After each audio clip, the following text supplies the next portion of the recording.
komandantë dhe ushtrisë lirimtare të Kosovës. E këtu para parlamentit, sepse këtu marti i boni deklaratën falso që e dënon gjithë kombi shqiptar e gjithë shqiptaria, por edhe gjithë miqt mbar botën që janë shqiptarve. Dhe tani këtu kanë ardhur diaspora nga gjitha anët e saj.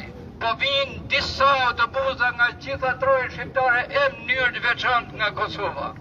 Neve po bëjmë një prezantim të shkurtër. Tani fjalën e kanë mosa, populli, rinia, çdo lloj moshe është këtu. UÇK! UÇK! UÇK! UÇK! UÇK! UÇK! UÇK! UÇK! UÇK! UÇK! Arshim! Arshim!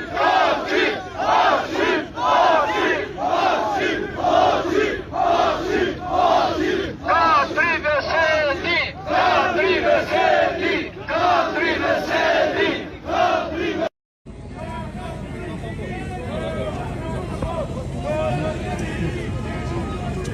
Të dashur bashkëdhëtar, sot jemi mbledhur këtu jo për të sulmuar drejtësinë, po për të kujtuar botës se drejtësia nuk mund të jetë e njëanshme, nuk mund të jetë selektive, nuk mund të përdoret si mjet politik. Ne ngrisim zërin kundër procesit që le të hapur për dyshime për padrejtësi dhe për standardet e dyfishta. Ne jemi këtu sepse besojmë në të vërtetën, besojmë në të drejtat e njeriut, besojmë se digniteti i popullit nuk mund të shtypet nëpër korridoret e mbyllura. Dhe besojmë se drejtësia duhet të jetë e njëjtë për të gjithë, pa paragjykim, pa qëllime të fshehta.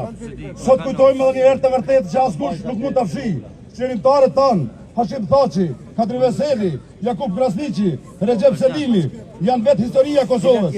Ata janë pjesë e kapitullit më të rëndë e më të ndritur të betejës për liri. Pavarësisht çdo procesi gjyqësor, roli i tyre për çlirimin e vendit është i padiskutueshëm dhe mbetet i ngulitur në kujtesën e popullit. Ne kërkojmë trajtim të veçantë, nuk kërkojmë trajtim të veçantë, kërkojmë drejtësi të drejtë, kërkojmë transparencë, kërkojmë që çdo procedurë të respektojë parimet themelore të lirisë dhe prezumimit të pavajësisë. Kërkojmë që historia e një populli që ka luftuar për mbjetesë të mos përdoret në procese të njëanshme. Protestojmë paqësisht, por me zë të fortë. Mjaft me standarde të dyfishta, mjaft me procese të njëgulluara, mjaft me vendime që duken më politike se sa juridike. Drejtësia e vërtet nuk ka frikë nga drita, nuk ka frikë nga vërteta.